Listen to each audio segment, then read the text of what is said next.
31 days, 31 seeds, encouraging lives by sowing seeds of hope and determination. Seed 31. If you love you, then you will tend to your life like a garden. Each set of seeds represents a different aspect of our lives. First set of seeds, responsibility, understanding to take responsibility for yourself and your own actions, and when not to take responsibility for other people and their actions. The next set of seeds, feelings, understanding why you feel the way you do. Where do those feelings transpire from? Are they true feelings? Or are they just a default because we never checked our feelings?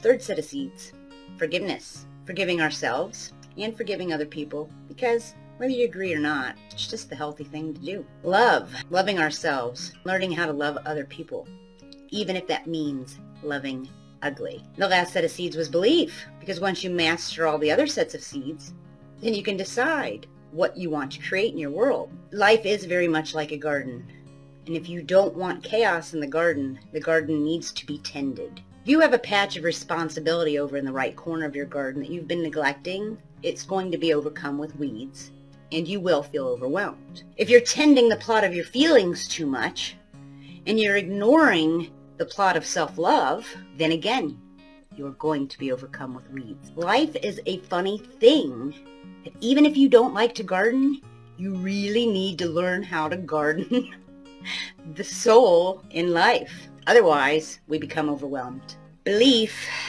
is how you will fertilize your seed. It's how you water your seed.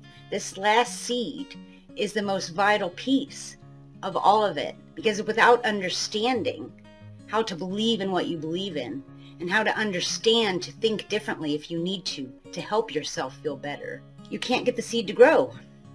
If you don't believe in the seed, it may not grow, but it may just germinate on its own. I've come to find that I think there are three types of people in life. There are people who are white-knuckling it. Then there are people like my sister who says she takes life like a roller coaster with her hands up and she just lets go and lets life take her. I, at this point in my life, feel like I'm more of a casual driver, right? I still have my hands on the steering wheel, but I'm kind of relaxed about it and not so uptight about where I'm going. Then I think that we all are these different types of drivers throughout our life, because when I was younger, I was a white knuckler for a lot of years.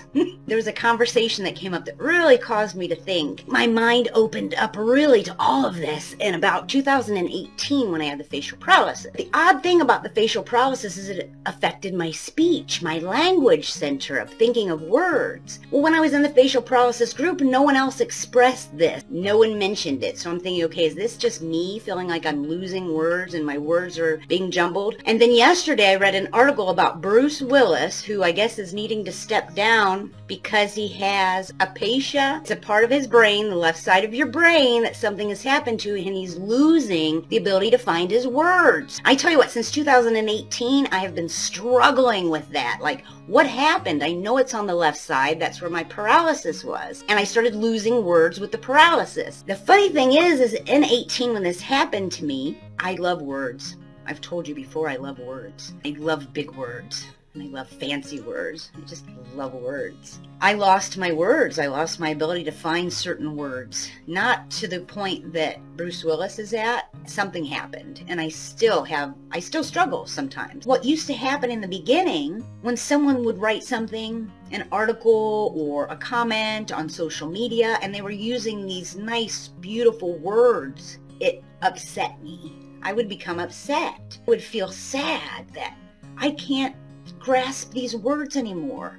They're just like beyond me. A lot of times when I communicate, I really kind of simplify what I'm saying, because otherwise I'm going to be at a loss for words. I can't find them anymore. I would become really upset when I would read people writing all the words I used to love. And I would then start to feel that they're pretentious using all these large words all the time. I ended up rationalizing my feelings from what they were doing and I was perceiving. And instead of me realizing, I'm just frustrated with what's happening to me.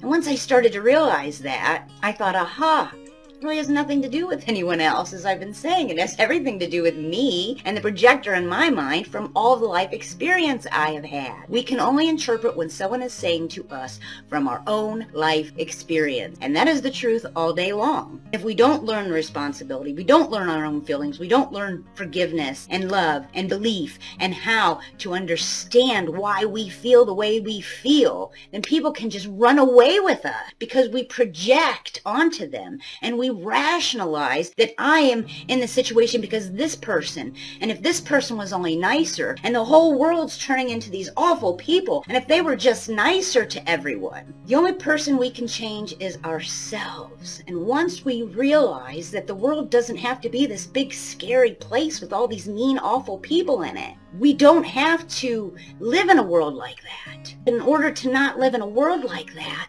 we have to decide that we are going to be different. If I speak ill towards someone because they've seemingly hurt me or done something to me, does that make me a better person? No. What makes me a better person is rising above the comment, rising above the judgment, knowing within me I am enough.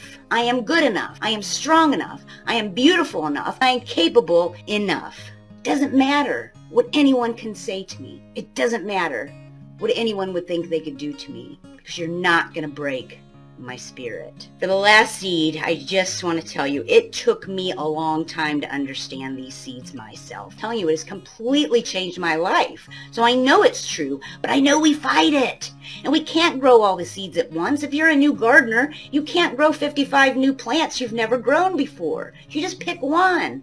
Pick one seed and tend it. Look at your garden. Make a list of the things that need to be done in it. Clean that shit up. Your life will change. For seed 31, you need to believe in yourself. You need to believe in the future that you can have and the vision that you have. You need to understand how to water that and how to feed it. Feed it by believing in you. Even if the entire world is against you, you be that Spartan. You win the war. I love you.